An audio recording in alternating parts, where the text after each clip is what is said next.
அவளை எவ்வளவு ஒருத்தர் லவ் பண்ணி ஏமாத்திட்டு போயிட்டாவா? நான் எப்படி சொல்லுவேன் அந்த கதையை? ஐயோ சொன்னாலும் புரிஞ்சுக்க மாட்டேங்கிறீங்க.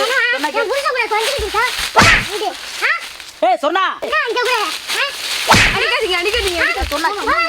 சொன்னா கேட்க மாட்டியா? சொன்னா கேளு. சொன்னா நேத்ரா என்ன சொன்ன அப்பே சொன்னா புரிஞ்சுக்க மாட்டேன். அது என் தங்கச்சி தான் நேத்ரா. சொன்னா கேளு புரிஞ்சுக்க மாட்டேன் நேத்ரா. நீ புரிஞ்சுக்கிற அளவுக்கு இல்லையா கபாலி? அவன் மடி மேல உட்கார்றே, தூங்குறே, பேசுறே, கொஞ்சுறே. இதெல்லாம் உனக்கு என்ன மறைச்சானே? ஆனா வெளிநாட்டுல சொன்னல எனக்கு ஒரு தங்கச்சி இருக்கு. அவ வீட்டுல தான் இருக்கா. தங்கச்சி வீட்டுல இருக்கா. தங்கச்சி தான் நேத்ரா வீட்டுல இருக்கா. அவ கொஞ்சம் மனநிலை அவ பார்த்து பயப்படுற நீ. அவ கத்துன உடனே அப்படி இப்படின்னு முழிக்கிற. கத்துன உடனே பயப்படல நேத்ரா. சொன்னா கேளு புரிஞ்சுக்கி. புரியுதா? ஏய் இரு கொஞ்ச நேரம். கபாலி மாமா கபாலி அந்த புள்ள சாவடிச்சிரவே கம்முன்னு இருக்க சொல்லிரு. எனக்கு வர கோவத்துக்கு தைசே சொன்னா கேளுமா. நீ ஆ கூட அப்படி கோவப்படுற. எல்லா விஷயத்திலும் கோவப்பட்டு இப்ப கடைசியில் இங்க வந்து நிக்கிறேன். தேடிக்கு வந்து கொஞ்ச நாள் பொறுத்து நானே வந்திருப்பல. இங்க வந்தேனே இந்த புள்ள அங்க இருந்து இங்க வந்திருக்கு. எவ்வளவு பாச வச்சிருக்காச்சு நினைச்சு பாத்தியே நீ? ஐயோ நான் பாசல அவ்வளவு இல்லையா? நான் கொஞ்ச நாள் பொறுத்து நானே வந்திருப்பேன். பயப்படுறியே என்ன பாத்து? எதுக்கு பயப்படுற நீ? நான் பயப்படல. சொன்னா கேளு. அவ என் தங்கச்சி. அவளுக்கு வந்து கொஞ்சம் இங்க நான் சொல்றத கேளு ஒரு செகண்ட். அவ என் தங்கச்சி தான்.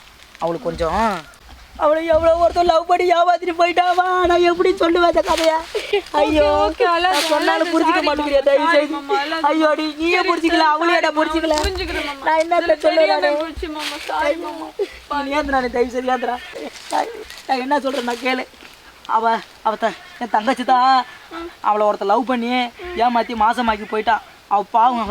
அவள் வந்து மனநிலை பாதிக்கப்பட்டிருக்கா. அதனால அந்த பைத்தியத்தை தெளி வைக்கிறதுக்காண்டி என் தங்கச்சிக்கு தங்கச்சி புரிச்சம் இல்லை. அதனால நாட்டு ஏமாற்றி விட்டா. அதனால அவள் பார்க்குற எல்லாத்தையுமே புரிச்சு சொல்லிடா. இப்படியே சொல்லிட்டு தெரிஞ்சானா வேற அவனோட ஈத்திட்டு போயிடும்னு சொல்லி தான் ஈத்தியும் கொஞ்சம் தெளியணுமா. அவள் கூட கொஞ்சம் நான் கூடயே இருக்குன்னு டாக்டர் சொல்லியிருக்காங்க. அதனால தான் நான் அப்படி காட்டு பக்கம் வரப்பு கப்பம் ஆலமரம் பக்கம் இந்த புதர் செடி பக்கம் வாயத்தோப்பு பக்கம் ஈத்துட்டு அலையிறேன். சொன்னா கேளு புரிஞ்சுக்க மாட்டேன். யாருமே புரிஞ்சுக்க மாட்டேங்க. சரி சரி அல்லாது நீ அல்லாது எப்பவுமே நான் உன் கூட இருப்பேன். எப்பயுமே என் கூட இருப்பியா? ஏமாமா வேண்டாமா? பைத்தியத்தை தெரிஞ்சவன் அப்பப்ப கடிச்சிருவாளே அதானே பயமா இருக்கு. உனக்கு ஒன்னும் ஆகக்கூடாது. இல்ல பரவாயில்ல அந்த கடி நானே வாங்கிக்கிறேன். உனக்கு ஒன்னும் ஆகாது. நான் சொன்னா கேளு புரிஞ்சுக்க. நான் சொன்னா கேளு. ஏய் சொன்னா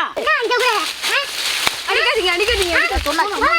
சொன்னா கேட்க மாட்டியா? சொன்னா கேளு. சொன்னா நேத்ரா என்ன சொன்ன அப்பே சொன்னா புரிஞ்சுக்க மாட்டேன். நேத்ரா நீ தயவு செய்து சொல்றது கேளு. நீ போன் நேத்ரா நான் பேசுறேன். நேத்ரா சொன்னா கேளு. நேத்ரா நான் சொல்றது கேளு. நேத்ரா இல்ல நேத்ரா வரேன்ட்ட வாடி அது சொல்லி போய்